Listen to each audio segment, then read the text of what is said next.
હાલો મિત્રો, શું એક આ સીલિંગ ફેનના કનેક્શન આપણે સીલિંગ ફેન કમ્પ્લીટ રિવેન્ડિંગ કરેલો છે. હવે આ સીલિંગ ફેનમાં આપણે કનેક્શન કઈ રીતના કરવા હું તમને આજે શીખવાડીશ. બરાબર, પહેલાં તો આપણે સિરીઝ મારીએ. પહેલાં આ જો સિરીઝ, પછી આમાં બે આ બ્લેક છે અને આ બે રેડ છે. બરાબર, જો આમાં બે બ્લેક અને બે રેડ છે. બરાબર, એમાં આપણે છે ને આ બ્લેક અને રેડને આ બેને ભેગા કરી દેવાના છે. આ કોમન અંદરથી આપણે જ્યારે ફિટિંગ કરી દઈએ ત્યારે કોમન છે. આ જે આ બે ત્રણ થઈ ગયા. આ રેડ અને બ્લેક બે કમ્પ્લીટ ભેગા કરી દીધા, કોમન કરી દીધા. આ બે રેડ અને આ એમાં બંનેમાં આપણે કેપેસિટર જોઈન્ટ કરવાના આવશે.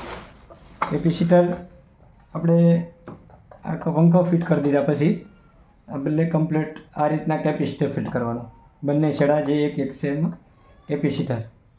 કેપેસિટર ફિટ કર્યા પછી કમ્પ્લીટ આ કેપેસિટર આ રીતના ફિટ કરી દેવાનું. પછી આ કર્યા પછી આમાં આપણે બંનેને આપણે પાવર દેવા માટે કોડ છે. આપણે આમાં આ જે પાવર દેવા માટેની પાવર સપ્લાય માટે એમાં છે ને પાવર આપણે સપ્લાય દેવાની છે. એ એક આ કોમનમાં દેવાની છે, કોમનમાં, અને એક આ રેડવાળો કેપેસિટરનો છેડો છે એમાં દેવાની છે. આજે હું તમને બતાવું છું. જો આ જે છે કમ્પ્લીટ જ છે. જો આ કોમન છે, આ જે કોમન, અને આ જે છે એ કેપેસિટર અને બ્લેક કલરનો એટલે કે સ્ટાર્ટિંગ, અને રનિંગ કેપેસિટર અને કમ્પ્લીટ આ આખો કમ્પ્લીટ આવી ગયું છે કનેક્શન સાથે. તો આ રીતના કરો એટલે ફિટિંગ કરીને તમે ચાલુ કરશો એટલે કમ્પ્લીટ આખો પંખો કમ્પ્લીટ થઈ જશે. જય હિન્દ, જય ભારત.